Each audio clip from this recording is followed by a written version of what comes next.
can take a seat, Mr. Worthing. Thank you, Lady Bracknell. I prefer standing.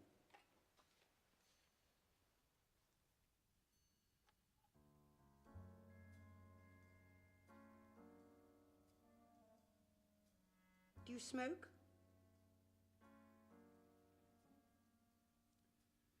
Well, yes, I must admit I smoke. I'm glad to hear it.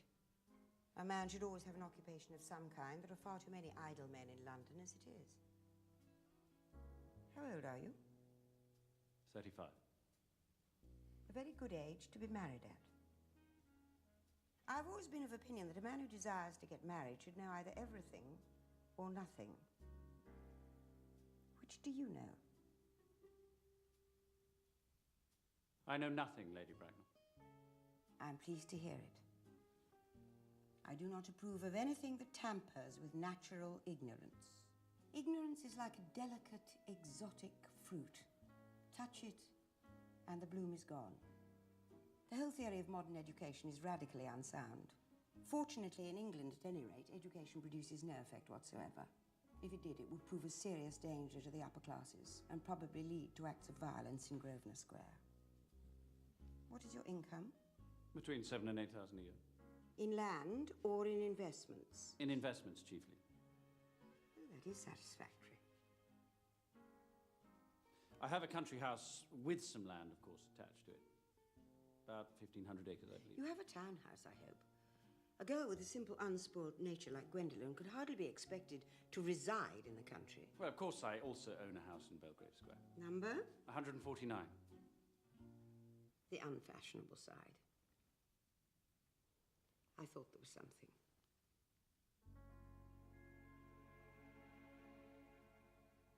However, that could easily be altered. You mean the fashion or the side? Well, both if necessary, I presume. Are your parents living? I have lost both my parents. To lose one parent, Mr. Worthing, may be regarded as a misfortune. To lose both looks like carelessness. Who was your father?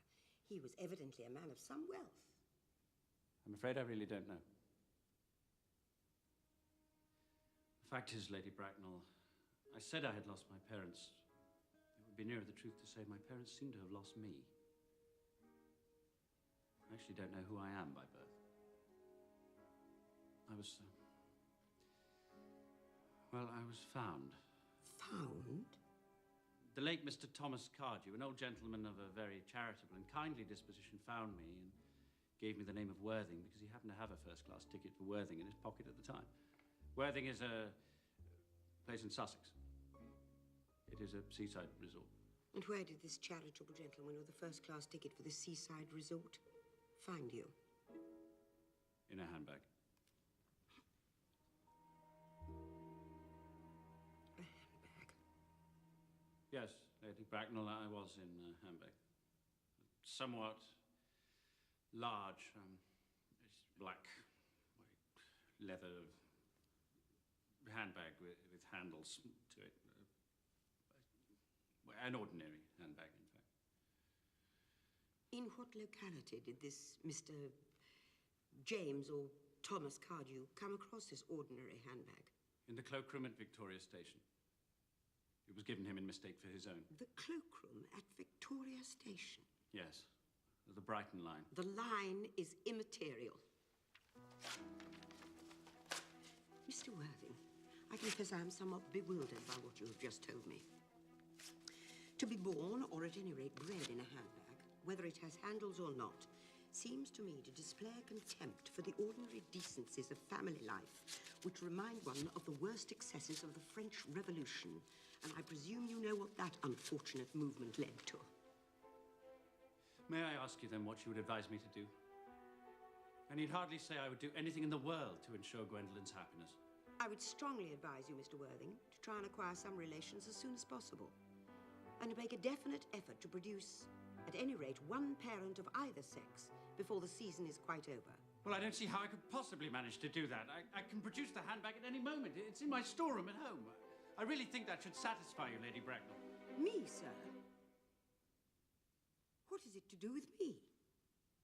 You can hardly imagine that I and Lord Bracknell would dream of allowing our only daughter, a girl brought up with the utmost care, to marry into a cloakroom and form an alliance with a parcel.